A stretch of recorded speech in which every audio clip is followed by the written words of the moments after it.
What's up, you guys? Welcome back to my channel. My name is Danielle Hallen, and I am back with another true crime video. And before I get into it, I want to quickly remind you guys that you can find me not just here, but also in podcast form on Crime Bit with Danielle Hallen. I also am on Facebook and Instagram and TikTok and all of those spaces. I just don't really advertise it nearly as much as I probably should. And it's pretty cool because I've always been such a huge fan of long form content. It's what I really enjoy. And so seeing my content turned into short form content on all of those platforms as a way to reach more people that prefer something more like quick and to the point, like meat and potatoes. It's been really fun, and it's been pretty awesome to see these stories told to a completely different set of people that otherwise probably wouldn't watch my content, considering I just sit here and run my mouth for like over an hour every time I do this. So definitely go ahead and check me out on all of those other platforms. It's incredibly helpful, not just to me, but for these families to have these stories spread as far as they can be on every platform possible. I really appreciate your support, and I hope to see you there. Now, on to today's case. This particular case has been so frustrating to look into. I'm so heartbroken for this young man's family and everyone that loved him. And it just felt like one of those cases where I just wanted to reach back in time and grab everyone involved and just beg them to make better decisions and take care of themselves, look out for each other. It just has frustrated me to no end. So in August of 2020, 27-year-old Michael Bryson went to a renegade, rave, camping party, whatever you want to call it, deep in Oregon's Umpqua National Forest. And before the week was over, he was gone. This young man vanished into the night, leaving behind confusion and silence and a ridiculous trail of contradictions that still have not been explained. Now, the party itself was meant to celebrate a 21st birthday with music and friends, but it ended up becoming one of the most unsettling mysteries that Oregon has seen in recent years. And the details of that night and the days that followed have only raised more questions than answers. I almost didn't speak about this case because it felt like so little was grounded in fact, and I hate presenting cases to you where I cannot give you a solid list of facts and feel comfortable with that. And I end up having to add in so much speculation because I never want to spread misinformation or make you feel like you have to think a certain way about these cases that I look into. And so I've tried to approach this the best that I can. I hope I do this case justice for Michael and his family, but I just wanted to give you a warning that there's so little that is factually known. There's not a lot that's been shared with the public from the police department, so definitely do your own research. There's several podcasts, there's a Facebook page where you can go and dive in deeper if you want to get to that side of things. But if not, here are the best details that I have managed to put together about the disappearance of Michael Bryson. So let's obviously first get started with who Michael Bryson is. So Michael grew up in Harrisburg, Oregon, which is a small town, and he lived there for pretty much his entire life. He was the youngest child of Tina and Parrish Bryson, and he shared a really close bond with his sister, Krista. And from a very early age, Michael was involved in everything. He was in church, he was in sports, he was in Boy Scouts. Like, he always wanted to try everything at least once. And he was also the kind of kid that never met a stranger. His parents have said that he had this way of making people feel seen, pulling them in, making sure that no one ever felt left out. And I feel like I say that about so many people, but I can even tell through hearing people talk about Michael just how much everyone means it. His mom and sister said that after his disappearance, they would go and speak to all these different people that knew him, and each one would be like, "Hey, I'm so-and-so, Michael's best friend." And it got to the point where people would walk up to them, and before they could even say anything, they'd be like, "Let me guess, you're Michael's best friend." That was just the kind of person he was. He loved everyone around him. He made everyone feel comfortable. He was just a really, really friendly guy. Michael was someone that poured himself into the people around him. He was the kind of friend that would stay up all night talking if someone needed support, the kind of person that made sure others laughed, even when he wasn't doing well himself. His family talks about his beautiful smile all the time and how genuine it was. But even when he was feeling low, even when he was not at his top tier emotionally, he would always put that smile on for others. He also had a love for music that ran really deep, and that passion became an outlet for him. He loved to DJ at small shows. He dreamed of eventually building it into something bigger. His family remembers how well he balanced his lighter, fun-loving side with a thoughtful and very serious one. He felt things incredibly deeply. He could be goofy, but he was also the person that friends could could lean on when life got heavy. He was not one to shy away from anything. His father, Parrish, has described him by saying, quote, "There was a very serious and deep side of Michael. As much fun as Michael had, he loved just as hard. If you were Michael's friend, you knew it." Now, Michael's compassion also extended far beyond just his hometown and his tight circle. He, like I said, was very active in the church, which led him to going on several mission trips. And so I think twice he went to Mexico to build homes. And then when he was just 17 years old, he actually joined an outreach trip to Africa. This mission in particular was to go and encourage children in some of the rural villages to come into town to go to school, because going to school meant access to things like food and water and opportunities that they otherwise wouldn't have, at least as readily accessible in their villages.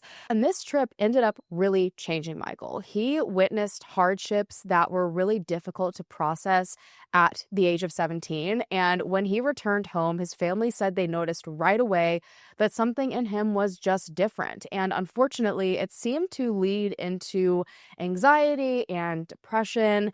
Michael began to withdraw a lot. He was spending less time with friends and family, and that used to be like his top priority, was being with those that he was closest to.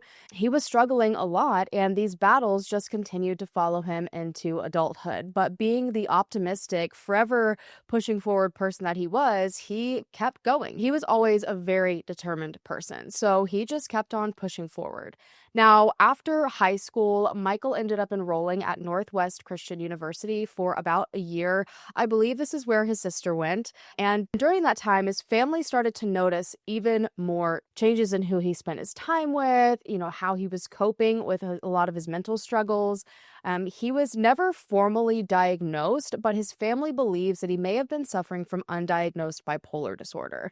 And they tried to get him to go to doctors, but, at that point, he's an adult, he's off on his own. And so he would start with doctors and then he would stop going, and he would start with medications and then he would abruptly quit because he did not like the way it was making him feel. And so, unfortunately, this led to Michael turning to self-medicating, which is a choice that many, many people struggling with mental illness make when the right treatment feels out of reach. Nothing else felt like it was helping him. And so after leaving Northwest Christian, after about a year, he ended up transferring to, I believe, a local community college in Lane County and also Oregon State University through a dual enrollment program, because he just felt like maybe that original school was not meant for him and he just needed to try something different. But it got to the point where I think Michael realized school was just not working out for him. That was not the path that he needed to be on. And so eventually he ended up dropping out and he moved back home, hoping to find his rhythm and place in the world. But like so many young adults facing uncertainty, Michael hit some really hard moments. He had been dabbling in different drugs and drinking and ways to self-medicate, and he definitely had been messing with some of the harder things, but he really hit a hard low when he fell into meth use. And this only lasted a few months, according to his family, and it wreaked havoc in his life. It was an incredibly difficult chapter for both him and his family. They were forced to set pretty firm boundaries to protect themselves, while also trying to balance encouraging him to seek help, which is not an easy task with someone who is deep into the grip of addiction. And so thankfully, after just a couple of months, Michael himself reached a point where he realized he could not do this anymore. He wanted to change. He wanted to be done with it. Like, this was not what he wanted. And so he actually reached out to his parents and begged them for help, saying he needed to get away from this drug. And so his parents, without hesitation, agreed to drive him to a rehab facility in California. But unfortunately, also, like is very common, on the way, Michael began to panic. That addiction started talking in the back of his brain again. And so he freaked out. He was overwhelmed about what was ahead. And unfortunately, it led to a really tricky, potentially dangerous situation where he did not want to be there anymore. He did not want to be in that car. He did not want to be going to rehab.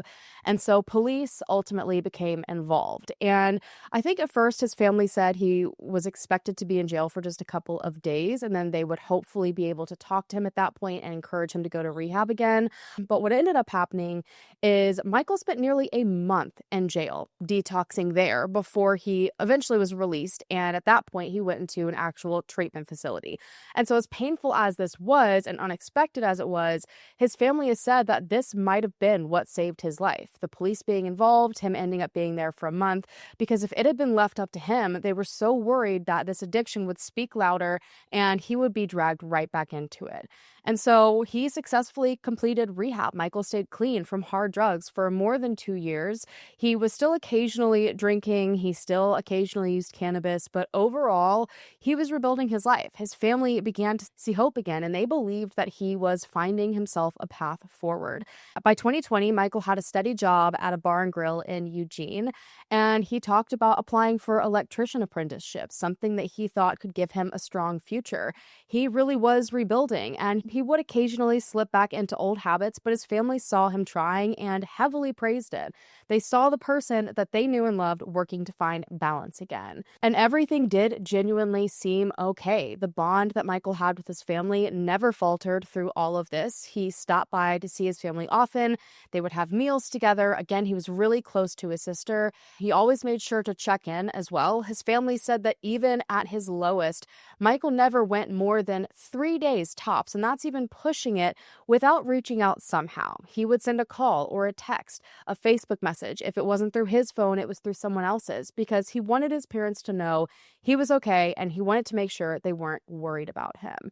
And while it did seem like he was doing really good for quite some time, leading up to his disappearance, his family did notice that he was dabbling in harder drugs again. At first, they weren't quite sure what exactly it was. But if you're someone who's lived with anyone that has addiction, struggles with drug use, you can immediately tell usually when something's going on. And so they knew in their mind when Michael was coming home and like immediately crashing for hours that something was happening. And eventually, I don't know when, they ended up learning that he was using K. And I'm going to be saying a lot of different things in this video and hoping that you're gathering what I'm saying so it's not instantly demonetized and hidden from the algorithm.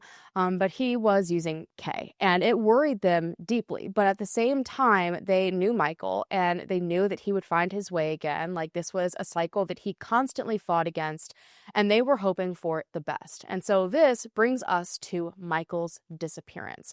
And before I move forward, I do want to let you guys know that there is a 14-episode podcast called Nowhere to Be Found, and their first season ever covers Michael's case. And honestly, it is outstanding, the level of detail that is in this.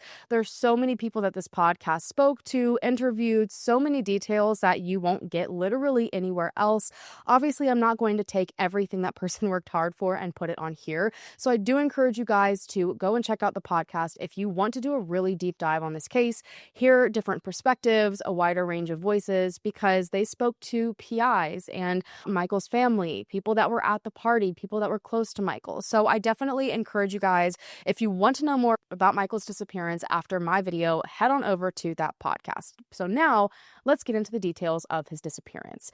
On the morning of August 3rd, 2020, Michael stopped by his parents' home before leaving for what would be his final trip. His mom, dad, and his sister Krista were all at the house, and he spent the morning helping out with yard work and other small tasks so he could earn a little bit of extra gas money. This was something that he frequently did. Now, afterward, they all sat down for breakfast burritos, which was Michael's absolute favorite, by the way. And Michael told his family that he was heading out to a campground gathering with friends and that he'd be back likely the following Tuesday afternoon to Thursday at the absolute latest.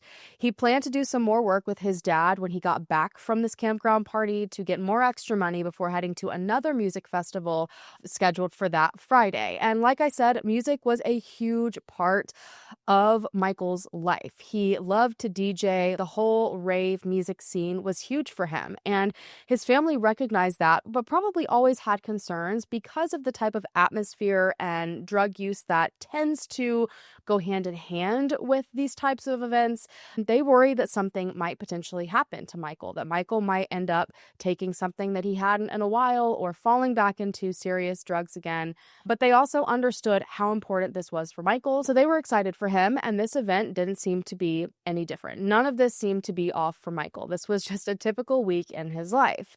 Now, before heading out the door, Tina remembers doing something that she didn't normally do. She said that she stood at the window and watched as Michael walked back to his car. She could not have known then, but that would be the last time that she saw her son. And as a mother myself, it always makes me feel, I'm not even sure how to describe it when I hear a mother say that, because Tina's not the only mom that I have heard say, for whatever reason, stopped and watched their child walk away for the last time, almost as if there is some subconscious understanding that something is about to happen, or the subconscious knowing. I don't know how to describe it. Now, Michael's destination for that week was a spot that locals know as Hobo Campground. It's along Bryce Creek Road in the Umpqua National Forest. And to give you kind of an idea, from Eugene, it's roughly about an hour's drive away. And you wind through tons of forested canyon roads. Cell service is pretty much non-existent out there. And the site itself doesn't even seem to be like an official campground per se. There's not really signs that I can see, or bathrooms. There's no numbered pads. There's not like a camp post or any of those things. It's kind of just a clearing in the trees beside the creek where people occasionally camp or picnic. But for years, Hobo Campground also had a reputation for something else, which are these renegades, raves, all-night parties where essentially people could go out there with their loud music and have a good time without bothering neighbors, because it's legitimately in the middle of nowhere. The week that Michael ended up vanishing, a group had organized a 4-day gathering at Hobo Campground, and it was meant to celebrate the 21st birthday of a young woman named Josie, and her mother, Michelle, was acting as the camp mom, and so she was staying on site and helping keep things in order. Now, from what has been said, roughly 45 to 50 people were directly invited to this birthday party. But obviously, when word spread around, people started to bring friends. I've heard that the crowd grew closer to around 100 people across the span of the entire event. And that's not 100 people were all there at the same time, but over the course of those days, people flowed in and out however long they could stay. Some stayed 1 night, 2 nights. But regardless, that's a lot of people. It's a very transient kind of situation. And so they had a pretty good setup out there. They had a smaller bus that was set up as like a DJ booth. They had all sorts of sound equipment. And then there was a larger bus where I guess people would go and kind of hang out. I think some people that didn't have like sleeping arrangements would sleep in there. And then they had this big dome where there were lights and bean bags, and people could go chill there and use drugs and do whatever they want to do. There was also a photo booth set up over there, and this was like the main larger area of Hobo Campground, and it was kind of like the central space everyone was in, where they would come and eat and listen to the music and dance and have a good time. And there were, to my understanding, some people camping in their cars and vans around that same area. But then on the other side of the road where Bryce Creek is, there was another clearing area where a lot of other people were camping in tents and things like that. So there were two like different sides to the campground. These were not Michael's closest friends. He knew some of them from previous raves, but this wasn't like his core circle. But he decided to go anyways, mainly to DJ for a little bit. It was an opportunity they had presented him, which was, again, one of his really big passions. And I think he had only known most of these people for like 3, maybe 4 months or so. And so on August 3rd, after spending the morning with his family, he kind of did his own thing. He went to a doctor's appointment at some point, and then he headed off toward Hobo Campground with his friend Ben. Now, according to what his family has said that they found in his phone, it seems like he originally had planned to ride with a set of twins named Cassia and Kalia that were also going to the party. But because his doctor's appointment was pretty late that day, it delayed the schedule. They wanted to get there earlier than that and didn't want to wait for him. So Michael decided to make new plans with his friend Ben. And so he and Ben got on the road to head to the campground at around 8 or 8:30 p.m. But apparently reaching the site was not easy at all. So the two of them got lost multiple times trying to find this campground. Like I said, there's lack of service out here, so I'm sure GPS was not available and helpful. But when you also pair that with like a lack of signage, I'm sure it was an adventure all on its own, but eventually they did end up finding the campground and the party was already in full swing. Now, what no one seemed to know collectively at this time was that in the days leading up to this trip, Michael's roommate Sean and several of his close friends had tried to talk him out of going. They noticed he'd kind of been doing a lot lately, lots of different parties, lots of these different renegades, and they were like, dude, we really think you need to slow down, ground yourself a little bit. We're worried you're doing too much. Like, also, you don't really know these people super well. They just seem to think that this rave was bad news, not like the rave itself necessarily, but bad news for Michael. But again, Michael loved the music. He loved the scene that surrounded it, and so he decided to go anyways. Now, Tuesday, the following day, August 4th, it came and went without a word from Michael. And Tina had texted him, checking in a few times throughout the day, and received no reply. But again, he was in a place with spotty reception, so maybe that's why he's also partying. But Michael, as I said, was also one to make sure he checked in with his parents. So it was definitely a little bit weird that there was nothing from him. But by Wednesday morning, when there was still silence, Michael's mom's worry grew even heavier. And at this point, she started to frantically text Michael, asking him where he was and if he was okay. Again, it's just kind of like that mother's intuition that you see over and over again, that they know something is wrong before they actually, like, factually know. And within hours, the silence that she knew was off spiraled into every single parent's worst nightmare. So that afternoon, as Michael's mom was frantically trying to get in touch with him, word began to spread amongst his friends that something had happened to him at the party. Now, Ben, that friend that he had driven down with to the campground, had allegedly gone to sleep early Tuesday night. I think he said he went to bed at around 8 or 9 p.m., leaving Michael on his own in the campground to continue partying and having fun because Michael was not ready to call it a night yet. And he ended up waking up around noon on Wednesday and was told by people at the camp that Michael had walked away at 4 a.m. and he hadn't come back. And so obviously concerned, trying to figure out why no one woke him up and told him earlier, like it had been hours at this point, Ben decided to drive into town where there was cell service and begin calling around to see if Michael had turned up anywhere else. Because Michael was driving with Ben. He didn't have his own car. He had no way to get himself out of this area in the middle of nowhere.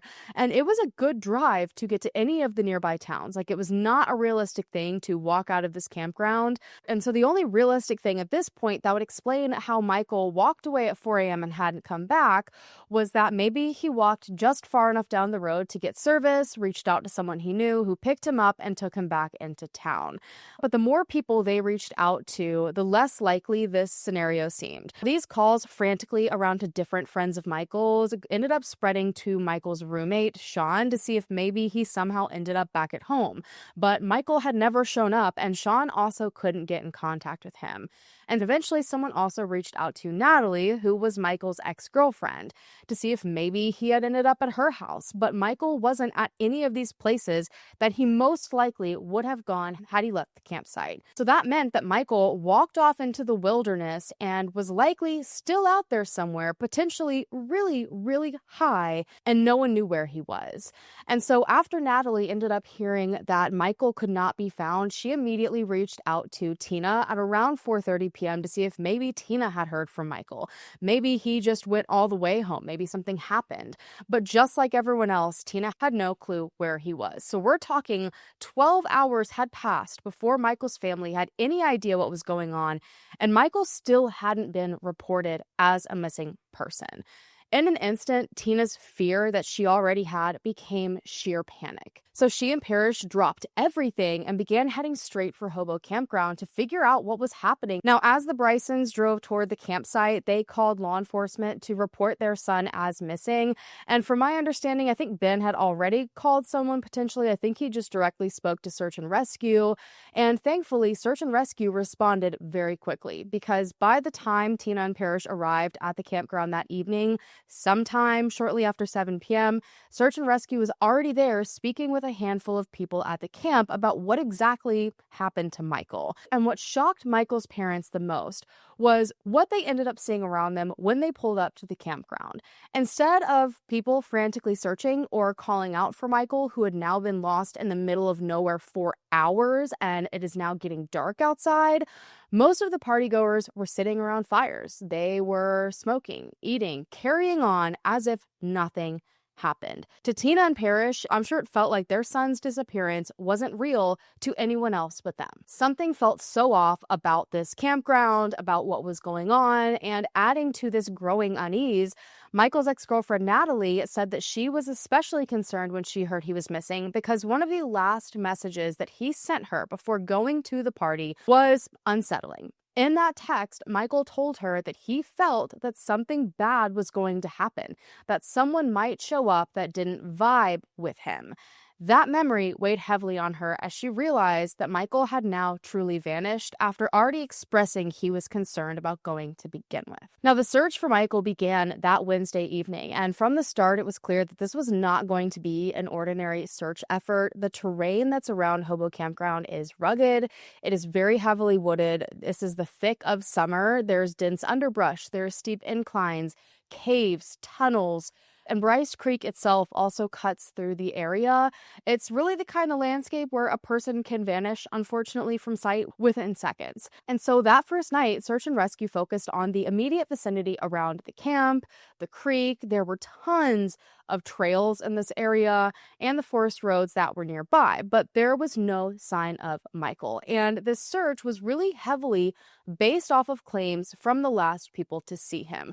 And the people that stood forward and said, we were the last to see him, were two girls. One of them was one of those twins that I mentioned earlier that he was originally supposed to ride down with. Her name is Cassia, and the other is a girl named Ashley. Now, they claimed they had all been sitting, with Michael included, at a table in that big converted bus that was set up at the campground. They were just having normal conversation, and then suddenly, directly at 4 a.m., for reasons unknown or at least unexplained, Michael suddenly stood up, said something along the lines of, "You don't want me here," and then he ended up walking off of the bus upset. Now, these two young women said that it seemed like he had some sort of sudden mental break, experienced psychosis. They weren't really sure, but something was obviously not right. And so authorities were like, okay, well, after he walked off, which way did he walk? Like, we need some sort of direction to go in. But they insisted that they didn't see which direction he went. And to give you an idea, the bus was apparently set up where the doors to exit were facing the road, so away from the main area of the party. And so if anyone else had been out there partying in the main area of the campground, they likely wouldn't have seen him walk off unless he then walked around the bus and back into the campground. The only people that might have seen him get off were campers that had lined up on the other side of the road. I had mentioned there were the two separate areas of the campground, and so the areas where there were tents and stuff beside the creek, if anyone happened to be outside of their tent over there, they may have seen him, but not a single person at the camp claimed to have seen Michael walk away. And immediately his family also just felt uneasy about this because they noticed already that it was coming off of a full moon. And so while they were in the middle of nowhere and there weren't lots of lights, if you've ever been in complete darkness when there's a full moon, you might as well have a flashlight with you. It is so incredibly bright. And so they felt it was so strange that even in that kind of lighting, no one claimed to have seen which direction he went when they probably were watching him get off the bus, trying to figure out what on earth just happened. And so this was the version of events being circulated among the partygoers in the immediate hours after Michael disappeared. Campers also told search and rescue and the family that they had already been searching that entire morning after Michael walked off. According to the two people that last saw him and a close group of people surrounding them, within about 10 minutes, they said they were out in cars driving upwards of 20 miles back and forth down the road trying to find Michael. Because again, if Michael had hopped off this bus, the first thing he would have come to would have been the road. Maybe he decided in whatever state he was in, he was just going to try to walk back in town. But they said there was no sign of him, and he couldn't have gone very far in 10 minutes. They also said that they were out there on foot in the woods. They were using bullhorns and flashlights trying to call for Michael. But still, the whole account that was being told to search and rescue and Michael's family felt strange. Michael had been fine, and then suddenly he supposedly said no one wanted him there and walked off. I mean, what led up to that? Like, what was said? What was the conversation before? And it doesn't seem that anyone has answered that, at least that I've been able to find. They may have. I have no idea. But it seems that this came completely out of nowhere. And if no one saw which way he went, so many people have wondered, how did this group so quickly assume that he headed in into the woods or down the road. You would think that the most logical explanation is Michael walked off the bus and decided to call it a night. Maybe went to wherever he was sleeping, whether that's the beanbags or a tent or in someone else's tent. And you would think that would have been the first step to look for him and make sure he was okay. But that, for whatever reason, didn't happen. And if people truly believed that Michael had wandered off, why didn't anyone wake up Ben, the friend that he came with? Ben said that he didn't wake up until noon that day. No one came to personally get him to say his friend was now gone. It just felt like, for whatever reason, right away, despite knowing nothing and seeing nothing, all of them immediately assumed that he walked off into the woods and he was a missing person. And this is such a challenging kind of piece of information to grapple with, because I feel like you always hope that disappearances like this will be treated with urgency. Like, this is the kind of thing that you want to see. When the rest of the story that's being told just feels clunky and illogical, it makes sense to me that so many people have questions about it, especially considering what Michael's parents witnessed as they pulled into the campground. It contrasted sharply with the accounts that were being given that everyone was up and looking for Michael with bullhorns and flashlights. So at this point, they were going by this story, but everyone in Michael's family felt really unsure about it. His friends felt really unsure about it. But putting that aside, they wanted to know more about Michael, what his behavior was like, and more specifically, Parrish wanted to press partygoers for answers in regard to what drugs had been circulating the party that night. And he made it clear he wasn't trying to shame anyone. He simply knew that understanding what Michael might have taken could help searchers predict his behavior, whether he might have wandered far or what condition he could be in. He, after all, had witnessed his son use so many different kinds of drugs and understood what he typically acted like on them. He just wanted to know so that he could better try to locate him. Now, the campers admitted that there was alcohol, there was cannabis, there was Molly and X, but they all insisted that nothing else was involved. And they allegedly seemed to be very adamant to say that acid specifically was not at the party. Now, on Thursday morning, August 6th, the official search continued to ramp up. Search and rescue teams expanded the grid, starting from Cedar Creek, and they worked all the way back toward Hobo Campground. And there were about 60 volunteers that joined law enforcement that day, combing through the brush, checking game trails, scanning the riverbanks. Some searchers were on foot, others were on horseback, drones were deployed overhead. They had people out in kayaks and on paddle boards. And unfortunately, by the end of that day, a third of the campers had packed up and left. And so had anyone else had any answers at the campground, I don't even think investigators had gone through and questioned everyone yet, gotten everyone's names. And Michael's family was having to watch as the only people that might have answers packed up and left. I mean, the bus that had been carrying the stage, the lights, the sound system, all pulled out of that campground by 1 p.m. Friday ended up bringing even more manpower. I believe close to 200 volunteers turned out. Crews were searching as far as the bridge at Dorino Lake. They were sweeping back towards Cedar Creek in hopes of finding anything at all that might explain Michael's disappearance.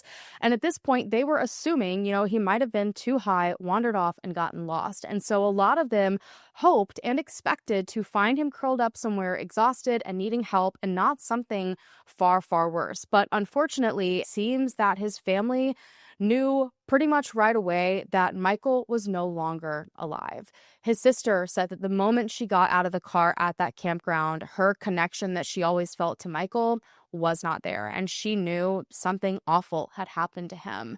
And the lack of finding anything and the searches just seemed to convince them of this further. Every time the search was expanded, it felt less and less likely that Michael could have made it that far in whatever condition he may have been in. Now, witnesses said that he was last seen in rainbow Crocs and black athletic shorts, and the shirt has not been confirmed. I've seen that he possibly wasn't wearing a shirt. I've also seen that it was a long sleeve shirt or a hoodie. And at night, the temperatures were dropping pretty low. I mean, it was getting into the 40s, and dressed like that, he would have been freezing out there. And on top of that, according to his family, Michael was terrified of the dark. It didn't matter how bright the moon was. If it was not actual lights and he was not fully lit, he didn't want to be there. And so ultimately they didn't believe he would willingly leave the relative safety and brightness of the camp to wander alone into the woods under those conditions, no matter what kind of drugs he took. And so the Brysons were right there alongside searchers this entire time, desperate to help and unwilling to sit still while strangers looked for their son. Despite the enormous effort, no trace of Michael turned up. After 19 straight days of exhaustive searches, you guys, ground teams, divers, on the water, dogs, drones, thermal imaging, the official search ended up being suspended. Not a single trace of Michael had been found that entire time. From what I've seen, it wasn't until Friday, after Michael was reported as missing, so pretty much like the second full day of the search, that investigators came to question those that were still at Hobo Camp, which, by the way, majority of people had already left. And I don't necessarily think that's odd because the party was supposed to last like 3 or 4 days. It started, I think, like Sunday night, maybe Monday. I can't remember which day. So about Thursday or Friday is about right for people to leave. Now, morally, should they have left? That's a whole other story.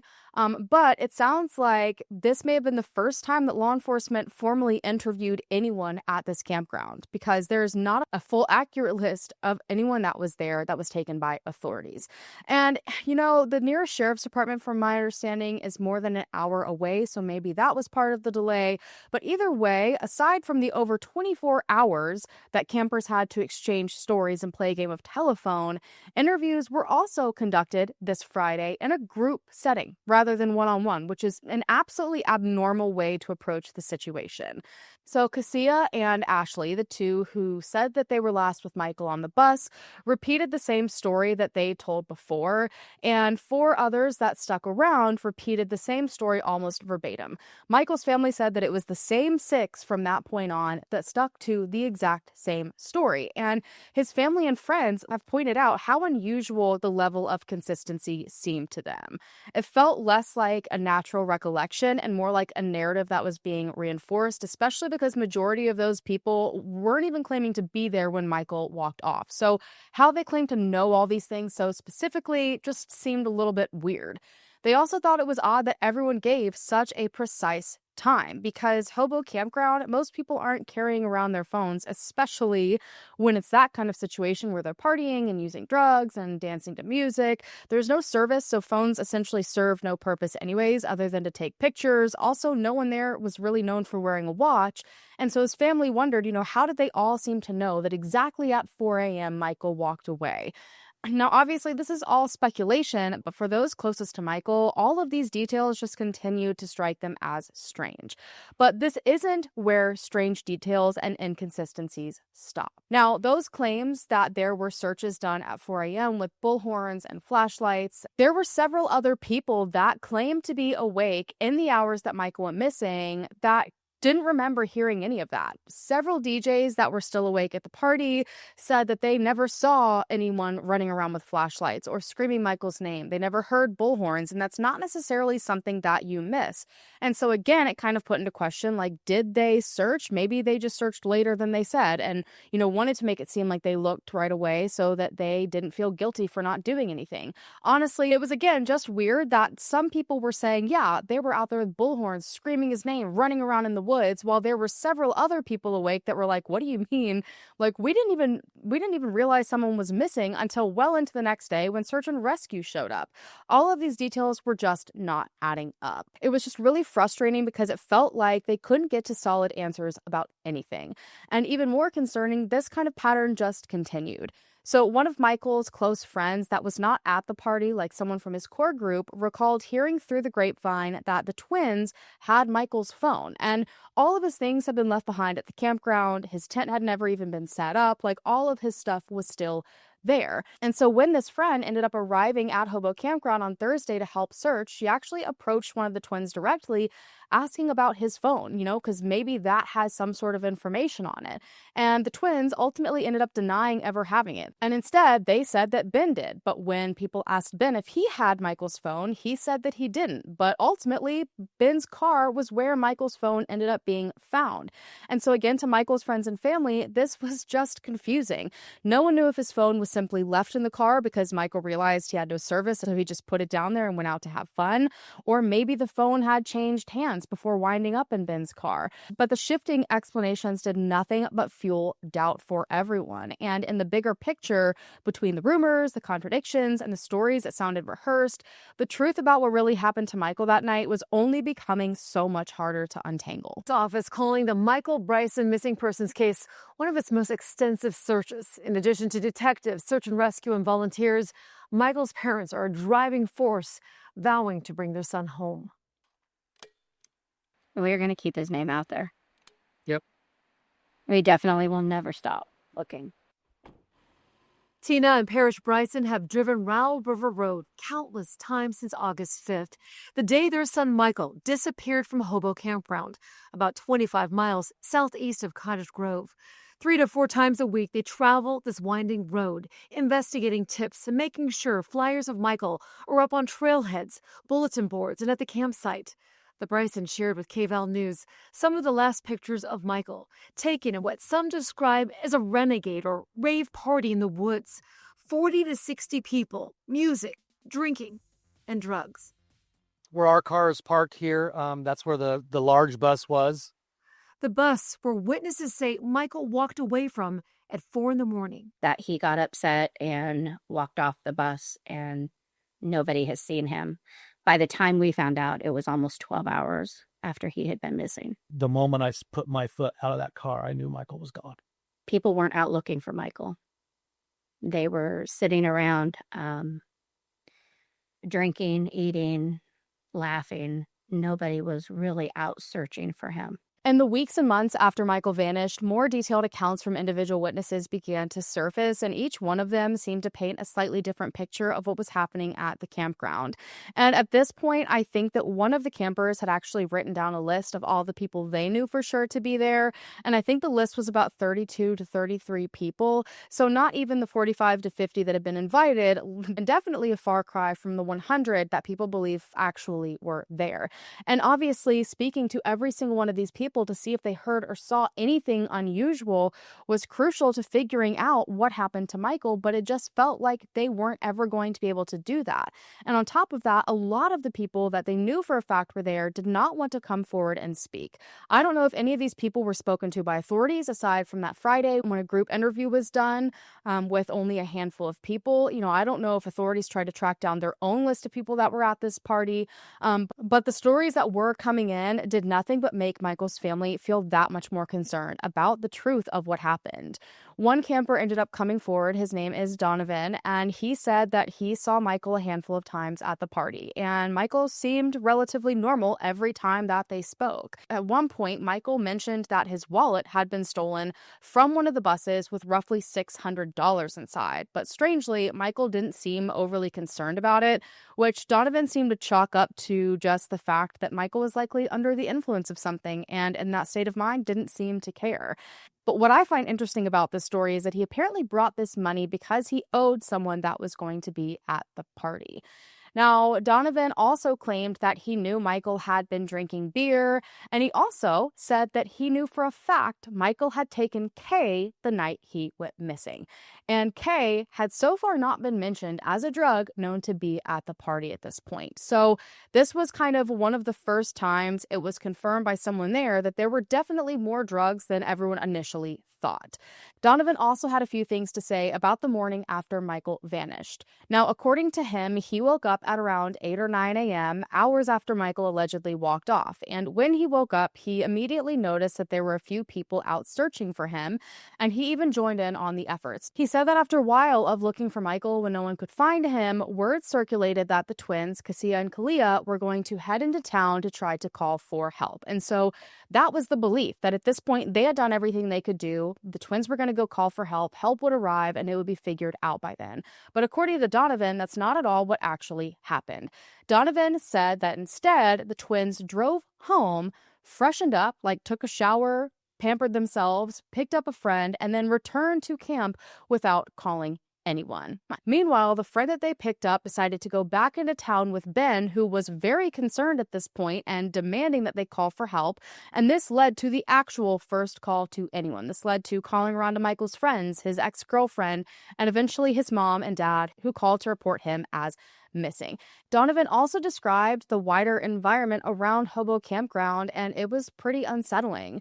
The whole area is filled with sketchy people. Like, there's a lot of different trails and campgrounds. There are homeless encampments, lots of transients that are moving through these campgrounds. State parks typically have a 14-day rule, so you can only stay at a certain campsite or campground for 2 weeks, and then you have to move on to another one. And it's to prevent people from essentially squatting there for a long period of time. And so to bypass this, a lot of campers will just move to the next nearest campground for the next 14 days and then move back to the original one. It's like a big game of ping pong back and forth. And so essentially, even though they're moving around, they're making this area their home. And in this particular case, this area is very out of the way. And according to a lot of different investigators, PIs that have been to this area, they've said that these transient people usually are hiding out from the law. They're very heavily involved in drugs. It can be a very sketchy situation. And so there's no telling the kind of person you're going to run into while you're out there. And Donovan also mentioned there were lots of mining claims in the area as well. And people can be extremely territorial about strangers accidentally stumbling onto their mining claim, especially in the middle of the night. And so there was this fear that maybe Michael had walked off, stumbled into the wrong person, and that person had bad intentions. And from that point, there was no telling what happened to him. Donovan's account of that night and morning seemed to confirm that Michael was in fact drinking. He was in fact taking K. He seemed in an okay state of mind, at least at that point. And Donovan claimed that there were searches going on at around 8 or 9 a.m. that morning, but it was only a handful of people. Now, another perspective came from a young woman who arrived at Hobo Camp around 1:30 a.m. on Wednesday morning, so just a few hours before Michael disappeared. And she had a personal encounter with Michael. She was probably one of the last people to see him, aside from one of the twins and Ashley. Now, she claimed that Michael helped her unload her car despite the fact that he was very clearly heavily intoxicated. She said that he had thrown up just shortly before assisting her. He was dripping in sweat and sipping on water, but he was still coherent enough to come be the gentleman that he was and lend her a hand to get everything out of her car. And just like Donovan's story, this again confirmed that Michael, as expected, was on something and that he clearly was not feeling well in the hours leading up to his disappearance. And then there was another person that came forward. Now, this man's name is Warren, who was an older attendee at this party. Now, he said that he came to this party under the impression that it was going to be a more organized event. I guess the camp mom or the birthday girl's mom had invited him for whatever reason. And when he arrived, he said it was pretty obvious. It was kind of like a free-for-all situation. Like, it was kind of like janky extension cord setup and not like a real organized renegade or rave. But he said it seemed to be a pretty good time. Everyone seemed to be pretty chill, getting along together. But he was also able to tell Michael's family even more drugs that were at the party that had not been mentioned before. So he personally saw cocaine. He personally saw K as well, just like Donovan. And he also saw LSD at the party, which was that one drug that allegedly they were very adamant was not there. And the reason that is important, and I keep stating it over and over again, is because of something that Michael's family ended up learning and was spoken about a lot on the Nowhere to Be Found podcast. Michael's family ended up getting their hands on text messages that were sent from Kalia, one of the twins, to some unknown person in the time that Michael went missing. And Kalia says, quote, "We may or may not have spun Michael out and he is lost in the woods." And so if you're not familiar with what being spun out is, it's essentially slang for like you are way too high, you've taken way too many drugs. And what was even more interesting is that a handful of people at the party mentioned something called puddling. Now, I am old and boring, so I had to look up what the heck that even meant.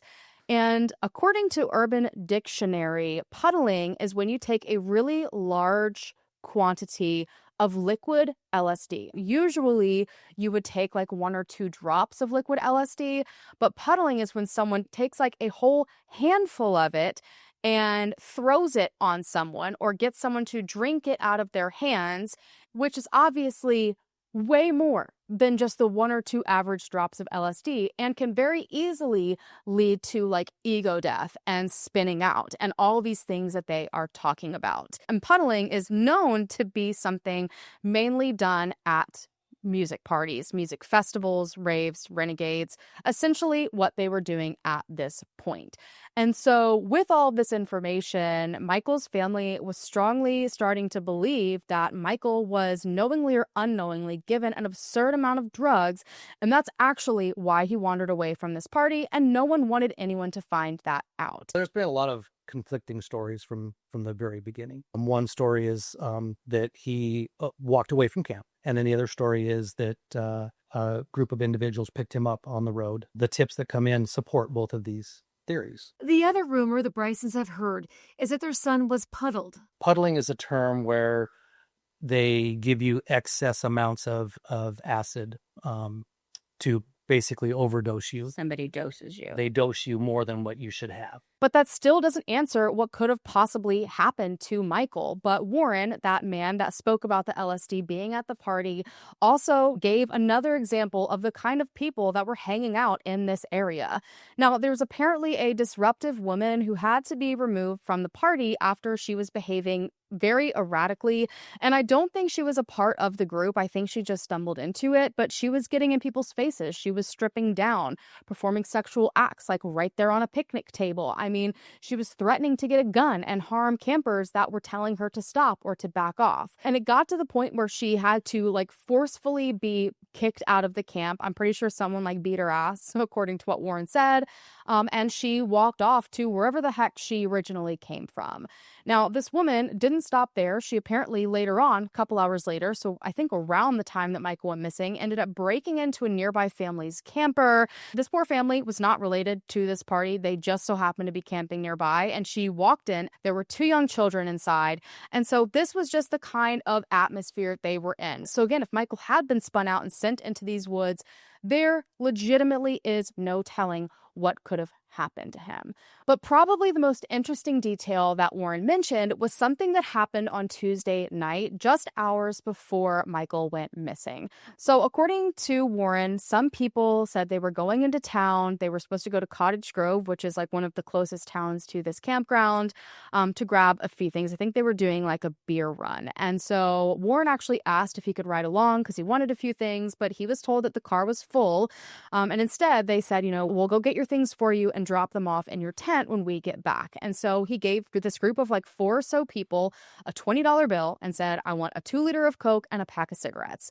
And so he ended up sitting in his tent waiting for them to drop these things back off, and ended up falling asleep. And when he woke up in the morning on Wednesday, his things were not there. And so he went out of his tent really hoping to have a cigarette and a fresh sip of crispy Coke that morning after a night of partying. And he couldn't find these people. He couldn't find his stuff. And he kept asking around, like, where'd they go? And these people were all like, oh, they actually went to Eugene instead of Cottage Grove, which is an hour away. And they didn't return to camp until about 3:30 in the morning. He never ended up finding these people or the items that he paid for. So did they leave again at some point?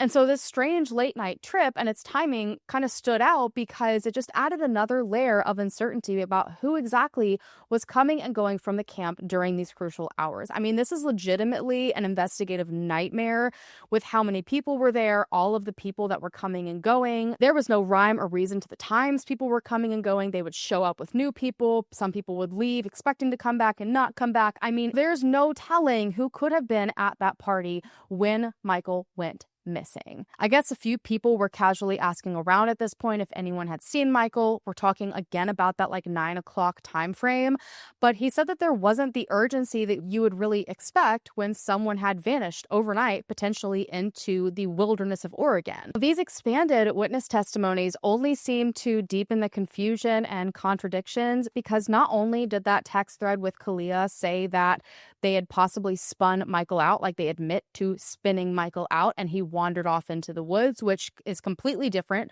from what they told everyone else. But also on there, it corroborated Donovan's story that they went into town to freshen up. They picked up a friend and went back. On top of that, in the text message, Kalia admits that they looked for him for about an hour or two. And considering both Donovan and Warren said that they saw people searching at around 8 or 9 a.m., if they only searched for about an hour or two, to me, it seems like they didn't actually search for Michael right at 4 a.m. within 10 minutes of him walking off, like they said. Sounds like they maybe got a few hours of sleep, woke up, realized he still wasn't back, and then decided to start looking for him. And maybe they just didn't want anyone to know they initially did nothing, so they changed the time frame, which again could explain why several people awake at 4 a.m. said they never heard any bullhorns or saw flashlights and all these people screaming out for Michael. Everything being said was just so confusing. Some people said Michael was fine. Others said he was unwell. Some said searches happened right away. Others said nothing of the sort occurred. No one could say who was or wasn't at the party. And on top of that, some people were absolutely out of it on all sorts of substances, and that can alter your mindset and understanding of things and timelines. And so every account just seemed to add more uncertainty instead of bringing any more clarity. For months, search teams, volunteers, and Michael's family continued to find nothing. His parents and close friends went up to Hobo Campground several times, multiple times a week at some points, determined to not let the trail go cold. This area is so vast. There's so much that could be searched. And even when you do search in this area, because there's holes in the ground out of nowhere and caves and tunnels, even doing grid searches, it could be so easy to miss something completely. Community members continue to volunteer regularly, combing through the brush and riverbanks. One thing that I thought was so incredibly awesome, and I wish I could personally give every single one of Michael's best friends a hug, is that his core group of friends, within moments of hearing he was missing, all came together in a way like I legitimately have never seen before. I mean, they immediately started setting up Facebook pages. They started sending people out to all the different towns. There was like a hub in each town around that area in Oregon where people were going out and putting up flyers and talking to people. They were getting all of these tips and they were chasing them down themselves while Michael's family was trying to search for him personally up in the woods. They were making sure the search was expanding beyond that. They were getting tips that people saw him in Eugene or saw him in XYZ of Oregon, and they were going to these places and talking to homeless encampments. They were posting up at places for hours on end, taking shifts to basically stake out areas they thought Michael was possibly seen at. I mean, there was such an incredible effort by those that love Michael right away. They are hands down the best friends anyone could ever ask for. Now, there were obviously still tips trickling in. Over Thanksgiving weekend of 2020, Michael's family ended up receiving a tip that led them to search in an area that I don't believe they'd ever searched before. And it was like way out there in comparison to the campground. This tip led them to a town named Curtin, which is an unincorporated community in Lane County, about 40 miles away from Eugene. But from the campground, like you would have had to go away from the campground toward Cottage Grove, past Cottage Grove, and this is like one of the random towns out that way. And this particular area is rural. It's wooded. It's dotted with logging roads and small properties. So there's like no legitimate reason to be there really unless you live there. And it just seems to me like an odd place he would have gone purposefully, but they were led this way. And so searchers combed through all different areas around Curtin that weekend, but ultimately they came up empty-handed. And then the following weekend, there was another tip. And so this tip was called in by a logger. And unlike the previous tip suggesting Michael was miles and miles away, this person claimed that they spotted clothing about a mile or so from Hobo Campground. When searchers arrived, they found items confirmed to be Michael's lying under a tree across the creek. So it's like the road, the creek, the bank, a tree, and that's where Michael's clothes were from the way that it's explained. And this made not a bit of sense to anyone. The clothing wasn't directly on the roadside, but it could very clearly be seen by this logger driving by. I don't think this person had set out to go and search the area. They just so happened to see it and knew about the case and decided to report it. So how on earth had it been missed this entire time? Even more so because this area had been searched multiple times. It had been searched by Michael's family several times. I think even his uncle or someone very close to him had searched this exact same area. 3 different search and rescue teams had grid searched there. Hundreds of people had been in this area driving up and down the roads. There had been dogs in the woods. There had been drones. People who couldn't come in person were looking through the drone footage on their computer trying to find and spot anything. They went all up and down the banks of the river. Yet somehow these clothes were not found. As recent as last weekend, search and rescue investigating yet another tip. Our KVAL news crew on the scene December 11th when items were found near a swimming hole about a mile from Hobo Campground, visible from the road and an area that Parrish says was searched multiple times. The blue ribbon right there is where 2 of the items were found. And then the blue and orange ribbon over here is where the other item was found. Parrish confirms the items belong to Michael. I'm 99.9% sure that these items were planted. It is the unknown that weighs heavy on their hearts. Every morning during my devotions, I pray that prodigal son story will happen for us. I do. But then I have to be realistic. And so Michael's family could not shake the feeling that Michael's clothing was planted there, possibly to redirect the attention back to Hobo Campground, just as they were conveniently beginning to search new areas. And I have to admit, that seems really weird, especially to me because that time of year leaves fall and obscure things from view. So for those clothes to be there very visible during that time frame leads me to believe they had very recently been placed there. So I completely agree with why the family believes that's a possibility. But things just got more unsettling by January. More of Michael's belongings ended up being found.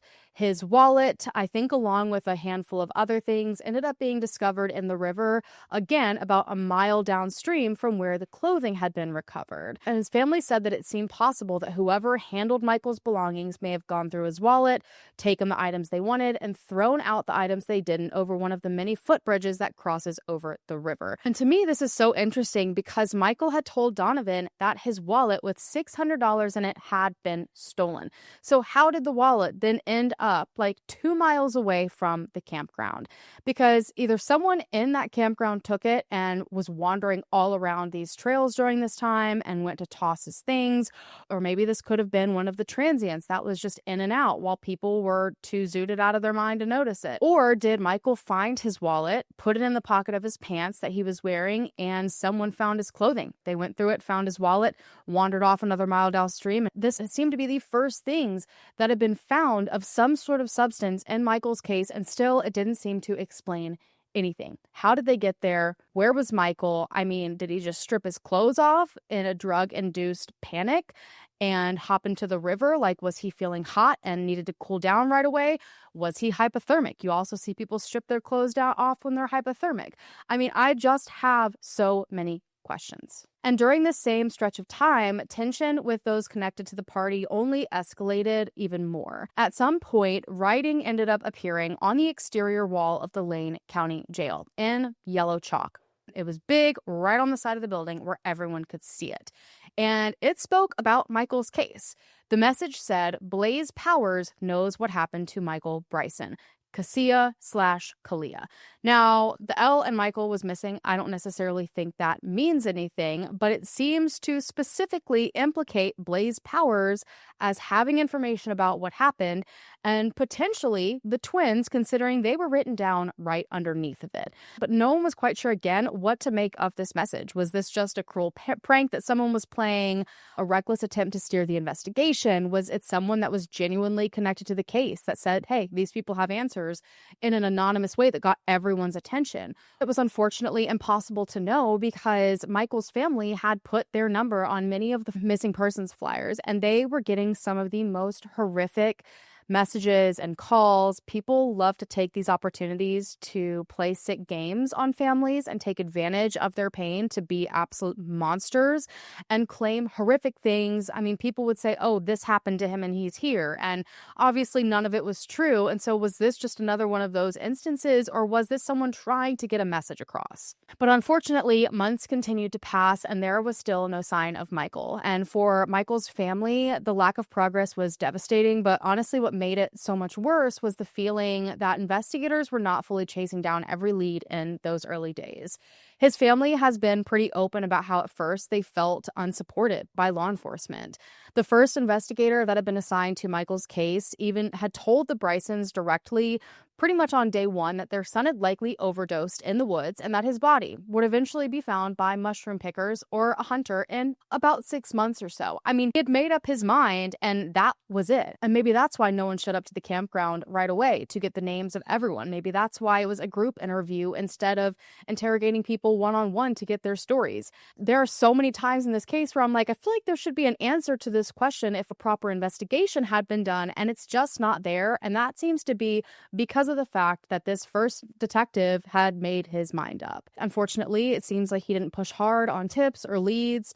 Michael's parents said that some of the tips that came in, the initial tips that are probably the most important, sat on this investigator's desk for months without being followed up. And because the Brysons had put their number on things, the people that called tips into the police would call them and be like, hey, I reported information to authorities literally weeks, if not months ago, and I haven't received a call back. And so the Brysons would then have to reach out to law enforcement and be like, hey, you need to investigate these leads. It was a painful role reversal, grieving parents having to advocate for even the most basic steps to be taken. And that is never something that anyone should ever have to go through. And on top of investigative frustrations, the family also had to deal with challenges outside of law enforcement, specifically the way Michael's case was handled online.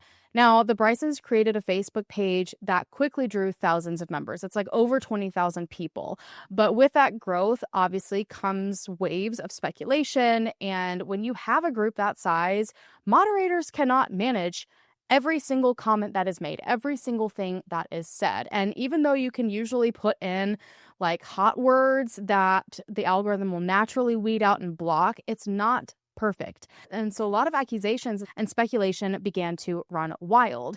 And eventually a second group ended up being created by those who had been at the party. And so it was clear that people at the camp and Michael's family did not agree with each other. And this tension just continued to spill into accusations and finger pointing and hostility.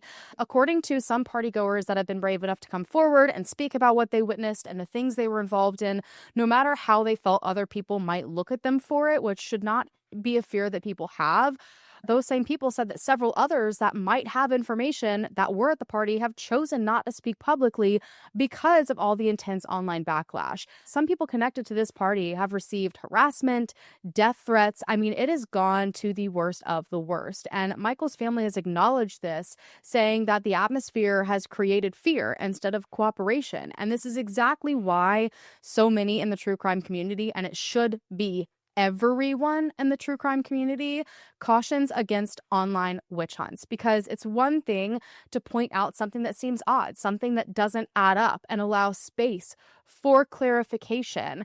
It's another thing to take a handful of details and publicly destroy someone's life with unverified speculation disguised as facts and accusations. That's completely unacceptable and unfortunately a huge pattern that I see personally, specifically on Facebook. These theories can get going, they go unchecked, and people have their lives ruined. And people that may have information no longer feel safe enough to come forward with it, because what if it's their life that's ruined next?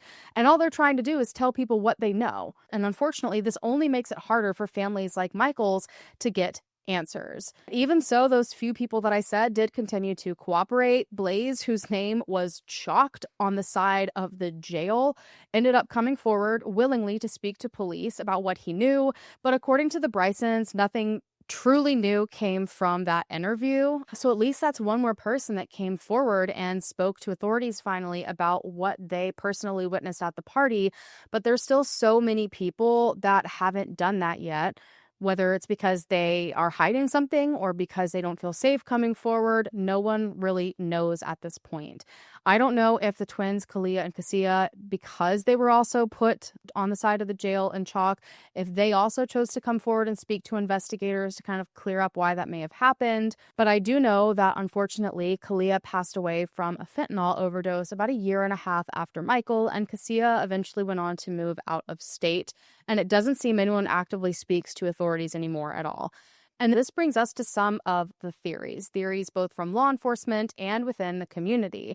Now, a lot of people seem to believe that Michael overdosed at the party, which I don't think is out of the realm of possibilities at all, especially when one of the people who was last with mentioned the fact that they spun him out. Some theorize that this happened and people panicked and potentially got rid of his body because they didn't want to get in trouble. But it's equally as possible that Michael spun out, walked off into the woods and overdosed and is yet to be found. Or potentially he walked off into the woods and succumbed to the elements. Now, there is another theory that Michael did get upset for whatever reason on the bus and wandered down the road. And again, because he was potentially spun out on whatever drugs he had that night, he wandered down the road and got struck by a passing car. Now, we already know from one of the witnesses that there was a group of people that left the campground and came back. And I can only wonder if the person driving that vehicle was sober, and if they're leaving the party and going into town, is there anyone else that had left the party and were coming into town? Some people said that while the road is definitely a rural road, because of the environment out there with all these people living transiently and living in their campers and in tents and stuff, that there were people speeding up and down that road all the time. Maybe someone failed to see Michael on the side of the road and he did not have the reaction time to protect himself and he ended up being hit. But if that were the case, someone would have had to pick up and dispose of his body elsewhere. Majority of the time when there is a hit and run, statistically, the driver just speeds off and runs without doing anything with the body, because that adds a whole other layer to what just happened. And on top of that, there apparently was no sign at all, according to what I've seen, that this kind of situation happened. I do believe this was an angle that was investigated and there was no evidence of it. That doesn't mean it didn't happen necessarily. There just is nothing so far to suggest this is the most likely theory. Others have speculated that Michael, like I've said several times already, could have stumbled into one of the many transient camps where something bad may have occurred. I mean, we had a woman stumble into a stranger's camper with a whole family, including 2 children, and she apparently was accusing the man of cheating and stuff, had never met these people in her life. So what if one of these people saw Michael, thought he was someone he wasn't, and something happened to him? And I can only imagine that all of these theories have been so painful for his family to consider. Now, over time, new detectives have taken over the case, and eventually Detective Richard Conway became the head investigator. And Michael's family has said that they feel really differently now that he is involved. He has been described as empathetic and determined. And he publicly stated, quote, "Michael Bryson was a person. He was Tina and Parrish's son. He was a friend to many. The fact that it's been 5 years and they don't have any answers regarding their son is heartbreaking. And it's my case now. I'll speak for the sheriff's office when I say we will not stop looking for him until he's located and brought back to them." For Michael's parents, words like this obviously don't erase years of frustration, but it does bring them hopefully a renewed sense that someone in law enforcement views their son's disappearance with the gravity that it deserves. In the years since Michael went missing, his story has inspired ongoing efforts not only to keep searching for him, but also to build something meaningful in his name, because that's exactly what Michael would have wanted. And one of the most significant legacies has come through the Bryson's connection with Dylan Round's family, which I'm sure many of you are familiar with. I've not personally covered Dylan's case on my channel, but there are plenty of creators out there that have. But Dylan was another young man who went missing and ultimately was found murdered. And his family chose to honor his memory by going on to support search efforts for other families experiencing the same thing that they did. And so in November of 2024, Dylan's legacy actually sponsored a coordinated canine search effort in Oregon, focusing not just on Michael's case, but also another man that was missing named Shane Springer. And this organized effort was one of many examples of how Dylan's family brought energy, resources, and support to the Brysons, helping them keep momentum alive when hope might have otherwise been slipping away. Michael's parents also helped establish a foundation foundation dedicated to helping other families of missing loved ones. And through this foundation, they've been able to provide not only awareness for Michael's case, but also support for other families walking the same painful path. And this foundation has sponsored search efforts, has provided guidance on navigating law enforcement and media. I know that his dad mentioned at one point that he wanted to create some sort of book that families could get. That's like the first steps of what you do when your loved one goes missing, because those don't exist. And everyone jokes like there's no handbook for this, but there honestly needs to be. And so I haven't seen that has ever been created, but I really hope it's something that they consider doing, because I think so many families could benefit from that.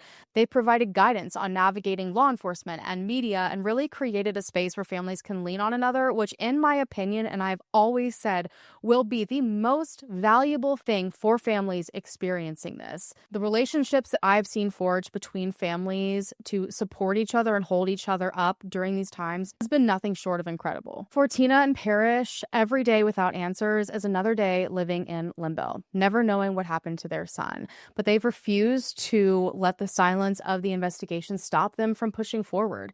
Michael's name has continued to spread through the community, and the fight to find him has not slowed.